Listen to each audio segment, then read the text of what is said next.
অসুকলে দেখি চাইয়া ওই আমার মা রইছে বিছানায় বইয়া বলে প্রভু আমায় তুমি যাও গো লইয়া, ও প্রভু আমায় তুমি যাও গো লইয়া, আমার সন্তানের নিও না। দুঃখের দরদি আমার জনম দুঃখী মা, গর্ভধারিণী মা, জনম দুঃখিনী মা, দুঃখের দরদি আমার জনম দুঃখী মা। মায়ের কান্দন যাবত জীব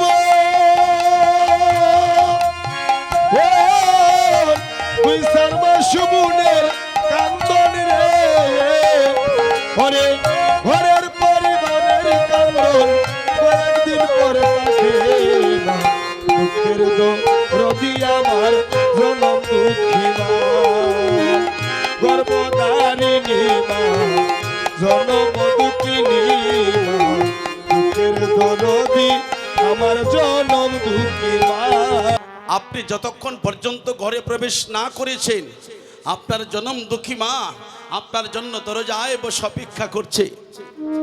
যেদিন তোমার মা এই পৃথিবীতে থাকবে না, তোমার জন্য দরজায় বসে কেউ অপেক্ষা করিবে না।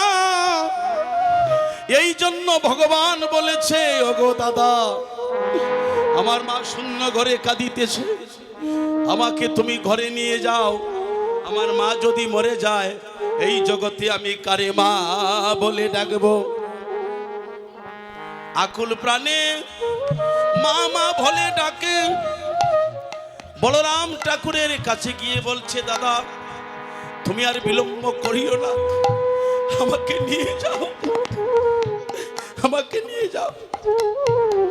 সুধীজন, মা কেন স্বর্গের চাইতে বড়? আজকে আমি কীর্তন করছি, আপনি একজন চাকরিজীবী, আপনি একজন গুণবান, আপনি গুণবতী, আপনি ডাক্তার মাস্টার। আপনি ভাবতে হবেন আপনার এই দেহটা গড়ে দিল কে? আমরা মাটির মূর্তির পূজা করি, কিন্তু সেই মূর্তির পূজা করি। বেঁচে থাকো বাবা।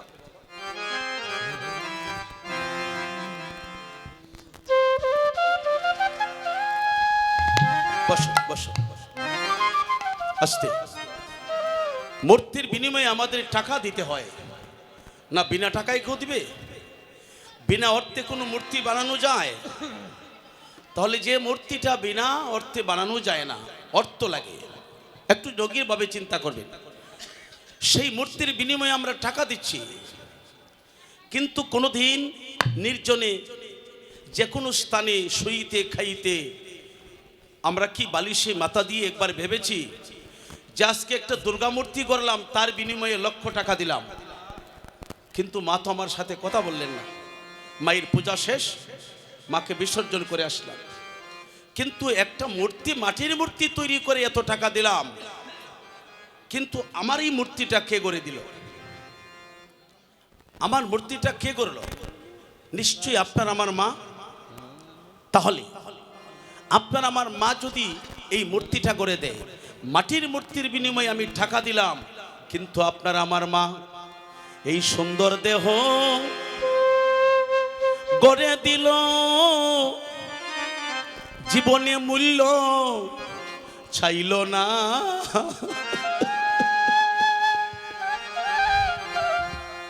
না চেয়েছে? এখানে যারা আছেন আপনারা বেঁচে থাকো বাবা।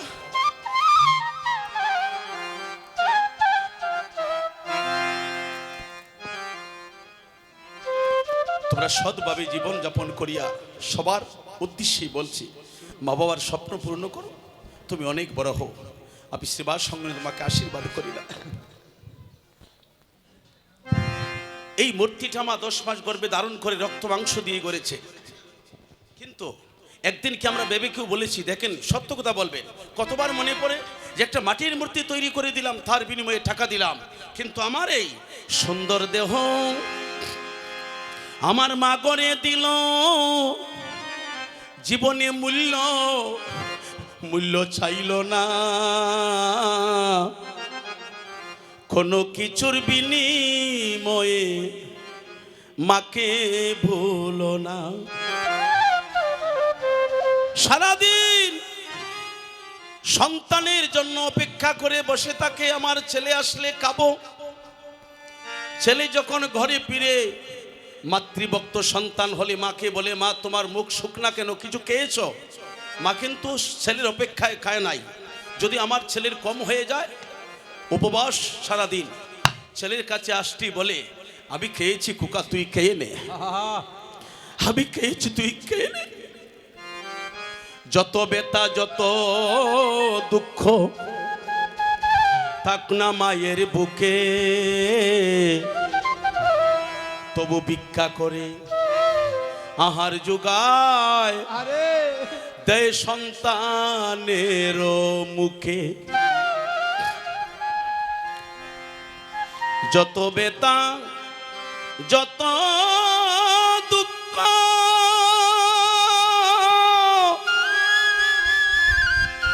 ওরে তাক না মায়ের বুকে,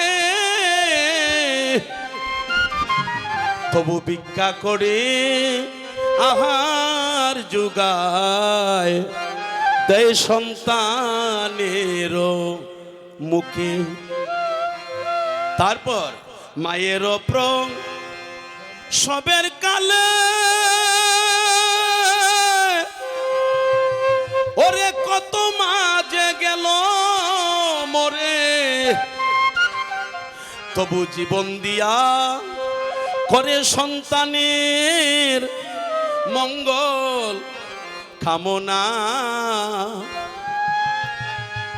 এখনো মেডিকেলের খবর নিয়ে দেখেন, আজ অবধি একটা সন্তান প্রসব করতে বিশ্বের যত মা আছেন, একটা সন্তান প্রসব করতে কত মায়ের মৃত্যু হচ্ছে মেডিকেলে। মাকে সিজার করে ব্লাড যাচ্ছে, মা রক্তের অভাবে মারা যাবে, তবু সন্তানের মুখের দিকে তাকিয়ে বলে, বাবা তুই ভালো থাকিস, সময় মতো দুটা খেয়ে নিস। এই কথা মা বিনে এই জগতে আর কেউ বলে না রে ভাই।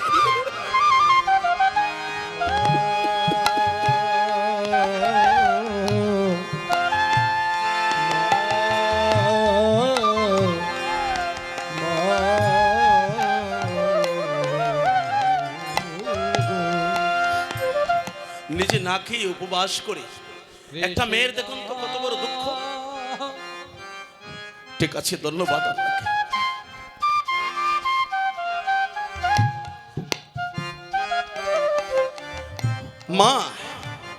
মায়ের প্রসবের কালে কত মাঝে গেল মরে, তবু জীবন দিয়া করে সন্তানের মঙ্গল কামনা। এই জগতে কত মা সন্তান হারাচ্ছে, তাই আমরা গানের সুরে বলেছি, বসুন। ঠিক আছে বাবা, হরি বল হরি বল।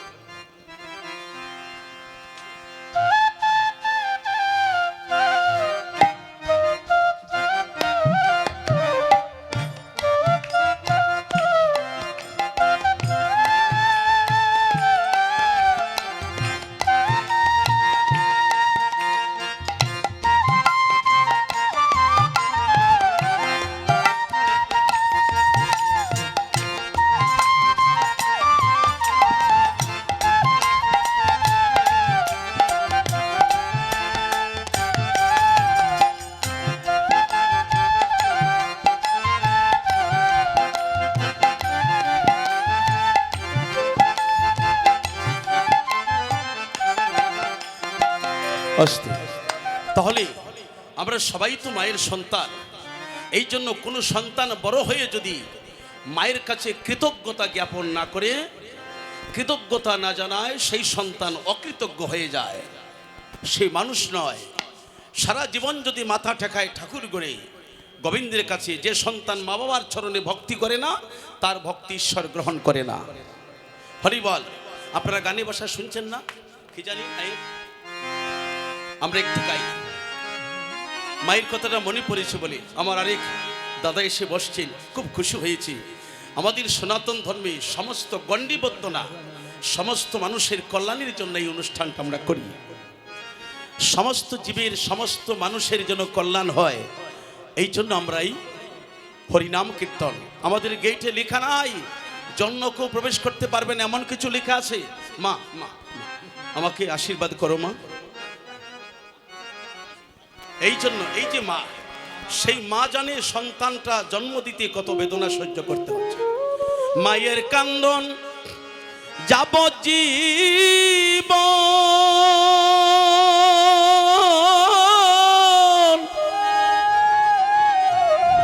ওরে 2-4 দিন ভনের কান্দন রে,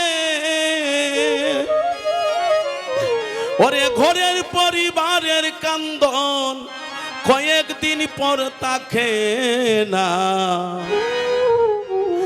দুঃখের দরদি আমার জনম দুঃখী মা, গর্ভধারিণী মা জনম মা, দুঃখের দরদি আমার জনম দুঃখী মা। পরে 10 মাস 10 দিন মায়ে গর্বে দিল টাই, রক্ত মাংস খেয়ে মায়ের ববে আইলাম বাই। ভূমিষ্ঠ হইয়া যখন উঠিলাম কান্দিয়া, সান্ত্বনা দিল মায়ে বুকের দুগ্ধ দিয়া। মায়ের প্রাণ সবের কালে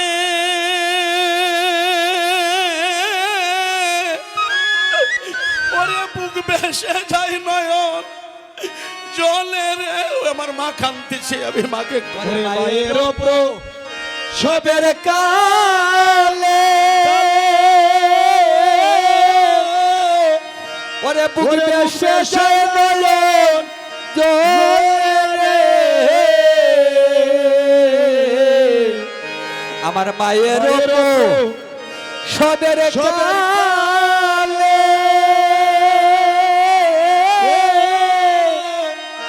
ওরে বুক বেসে যায় নয়ন জলে রে, ওরে সন্তানের লইয়া কুলে ভুলে সব যত না, বুকের দরদি আমার জনম দুঃখী মা। কত যাতনা প্রসব ব্যথাটা সেই অনুভব করতে পারে যে মা সন্তান জন্ম দিয়েছে। এটা ওই মা ছাড়া এই জগৎ আর কেউ অনুভব করতে পারবে না। এই প্রসব ব্যথার যে কত যাতনা, এটা মা ছাড়া এই জগতে কেউ জানে না। মায়ের প্রাণ সবের কালে ওরে বুক বেসে যায় নয়ন জলে রে,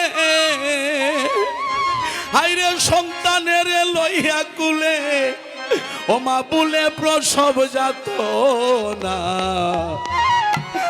দুঃখের দরদি আমার জনম দুঃখী মা,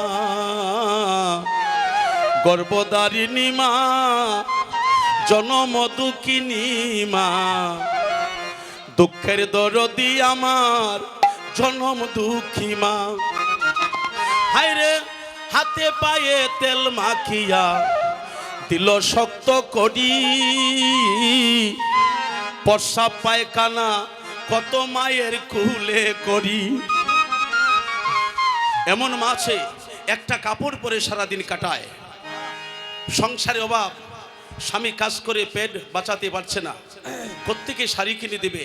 সেই মা সন্তানটা কি করছে, রাত 12টার সময় সন্তান প্রস্রাব করে দিয়েছে, কাপড়টা ভিজে গিয়েছে মার।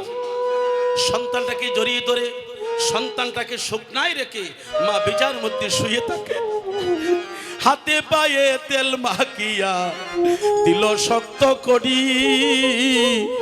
প্রস্রাব পায়খানা কত মায়ের কুলে করি। অসুকলে দেখি চাইয়া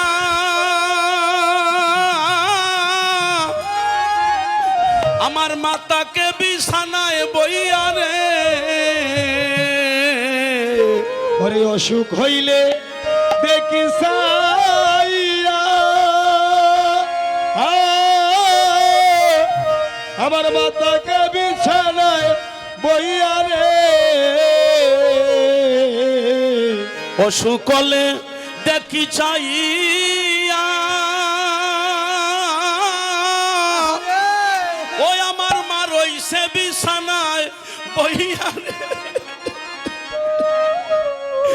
বলে প্রভু আমায় তুমি যাও গো লইয়া, ও প্রভু আমায় তুমি যাও গো লইয়া, আমার সন্তানের নিও না, দুঃখের দরদি আমার জনম দুঃখী মা, গর্ভধারিণী মা, জনম দুঃখিনী মা, দুঃখের দরদি আমার জনম দুঃখী মা, মায়ের মায়ের নন্দন যাবত জীব,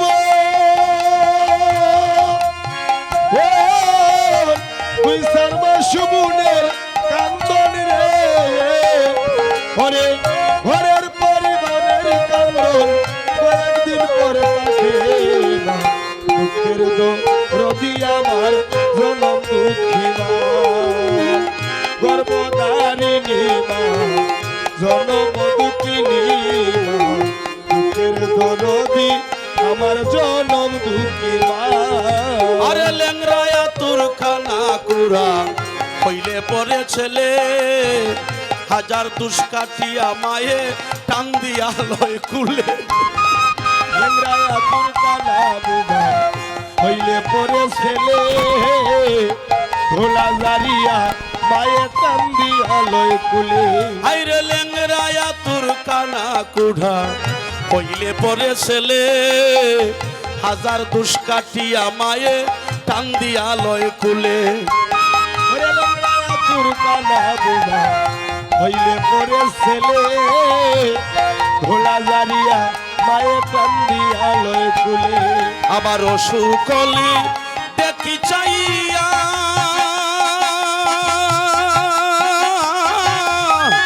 মারাইছে বিছানায় বইয়া রে, অসুখ হইলে দেখি সাইয়া,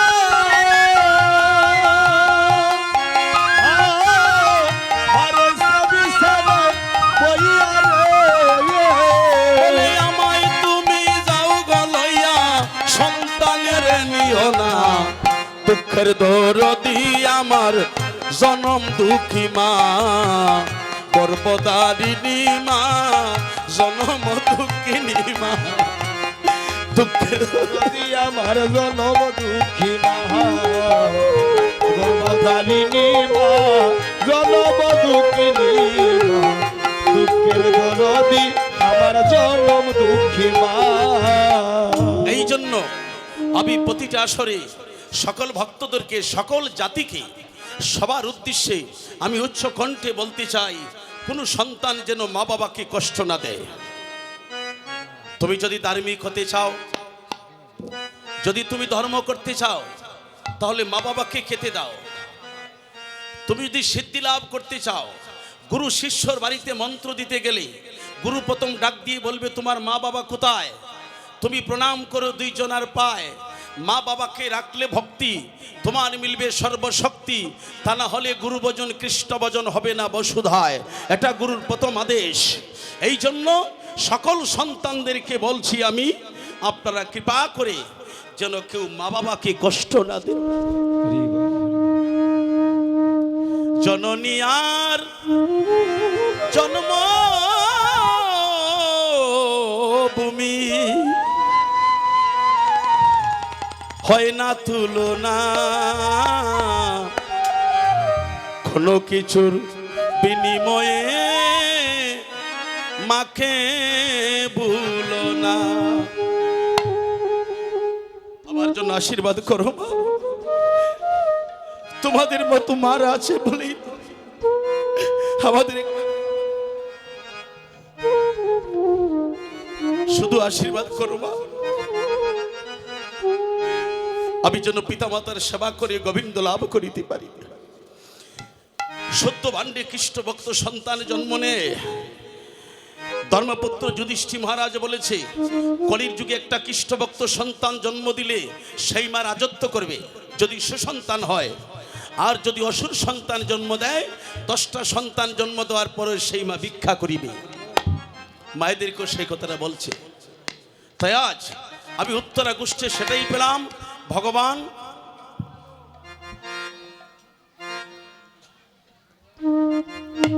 ভগবান শ্রীকৃষ্ণ বলরাম ঠাকুরের কাছে গিয়ে বলছে, আর বিলম্ব করিস না, চল আমরা চলে যাই, মা অপেক্ষা করছে।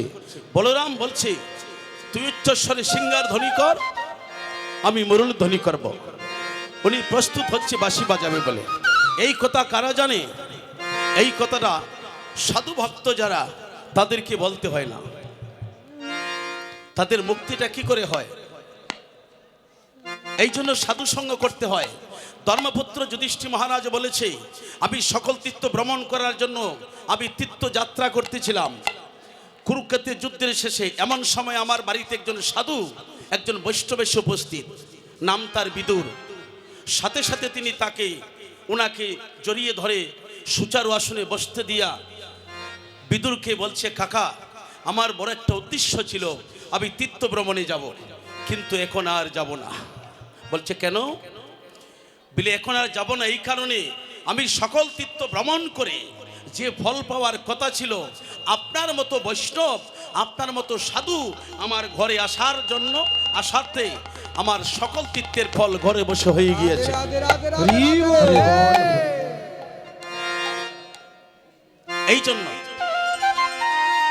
এই জন্য সাধু সঙ্গে করতে হয়।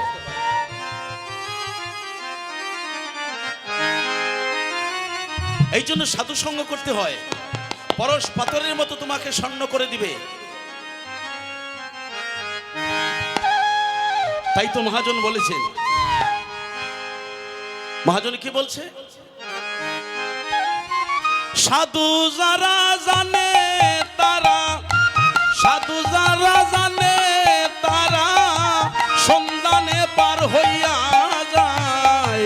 প্রেম নদীতে রসের খেলা খেলবি যদি আয়, প্রেম নদীতে রসের খেলা খেলবি যদি আয়। সাধু যারা জানে তারা, সাধু যারা জানে তারা সন্ধানে পার হইয়া যায়। প্রেম নদীতে রসের খেলা খেলবে যদি আয় তোরা, প্রেম নদীতে রসের খেলা খেলবে যদি আয়। আইরে সাধু যারা জানে তারা, সাধু যারা জানে তারা সন্ধানে পার হইয়া যায়। প্রেম নদীতে রসের খেলা খেলবি যদি আয়, প্রেম নদীতে রসের খেলা খেলবি যদি আয়। সাধু যারা জানে ভাই, ফুলের বামাটা দেন, ফুলের বামাটা। সন্ধানে পার হইয়া যায়। প্রেম নদীতে রসের খেলা খেলবে যদি আয়। ও তারা প্রেম নদীতে রসের খেলা খেলবে যদি আয়। আজকে আমার দুইজন বড় ভাই, ওরা হলো সামাজিক মানুষ, ওরা হলো প্রেমের মানুষ। ভাষা আলাদা হতে পারে, আমরা মানুষ কিন্তু একটা কথা আমি প্রমাণ দেই। কিছুদিন আগে করোনা ছিল। আচ্ছা, আপনারা বলেন, যখন করোনার ভ্যাকসিন দিল, কোনো ভ্যাকসিনের মধ্যে লেখা ছিল যে এটা হিন্দুদের আর এটা মুসলমানের? এরকম কোনো লেখা ছিল? মুসলমানের শরীরে যেটা দিয়েছে হিন্দুদের শরীরে এটাই দিয়েছে। তাহলে বোঝা গেল আমরা একই রক্তে মাংসে মানুষ। কেউ হরি কেউ আল্লাহ বলল, জার্জির ভাষায় বলা হলো, সোজা সরল রাস্তায় চলো, কর্মক্ষেত্রে হোক সাবধান। তুমি কি করেছো? যারা অপরের দোষ নিজের গাড়ি চাপিয়ে মানুষের কল্যাণ করে তারাই হচ্ছে প্রকৃত মানুষ। যারা মানুষের কল্যাণের জন্য নিজের জীবনকে বিসর্জন দেয় তারাই হচ্ছে মানুষ। এই জন্য আজ এখানে বসাতে আমি অনেক আনন্দ পেয়েছি। আপনারা প্রেমিক মানুষ, সামাজিক মানুষ। স্নান করিতে কাঠের গিয়া লাল নিশানে ভক্তি রে দিয়া। হায়রে স্নান করিতে কাটের যাইয়া লাল নিশানে ভক্তি রে দিয়া। হায়রে স্নান করিতে কাঠের যাইয়া লাল নিশানে ভক্তি রে দিয়া। হায়রে স্নান করিতে গাতে গজাইয়া লাল নিশানে ভক্তি গদিয়া। আইরে কলসির মুখ বাদিয়া কলসির মুখ বাদিয়া ধ্যানিরে কমনি কুটায় প্রেম নদীতে রসের খেলা খেলবে যদি আয়। প্রেম নদীতে রসের খেলা খেলবে যদি আয়। প্রেম নদীতে রসের খেলা খেলবি যদিয়া। আইরে কুম্ভীর একটি কুম্ভীর আছে গাঠের গাঠে নামলেই পাগল হইয়া রে ছুটে। হায়রে কুম্ভীর একটি আছে রে গাতে নামলাই পাগল হইয়া রে ছুটে। আইরে কুম্ভীর আছে গাঠের গাঠে নামলেই পাগল হইয়া রে ছুটে। হায়রে কুম্ভীর আছে গাতের গাতে নামলাই পাগল হইয়া রে ছুটে। হায়রে দেখে যদি না যাও হটে দেখে যদি না যাও হটে সাধ্য নাই ধরবে তোমায়। দেখে যদি না যাও হতে দেখে যদি হবে সাধ্য নাই ধরবে তোমায়। হায়রে দেখে যদি না যাও হটে দেখে যদি না যাও হটে সাধ্য নাই ধরবে তোমায়। প্রেম নদীতে রসের খেলা খেলবে যদি আয়। প্রেম নদীতে রসের খেলা খেলবি যদিয়া। প্রেম নদীতে রসের খেলা খেলবি যদিয়া। হায়রে যদি উঠে ছোট যদি উঠে তুফানের বাড়ি পারে বেদে রাই করে তরি। হায়রে যদি উঠে তুমানের বালি আরে বেদেরাই করে করি। অমন যদি উঠে তুফানের বাড়ি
সচিনন্দন গৌর হরি কি।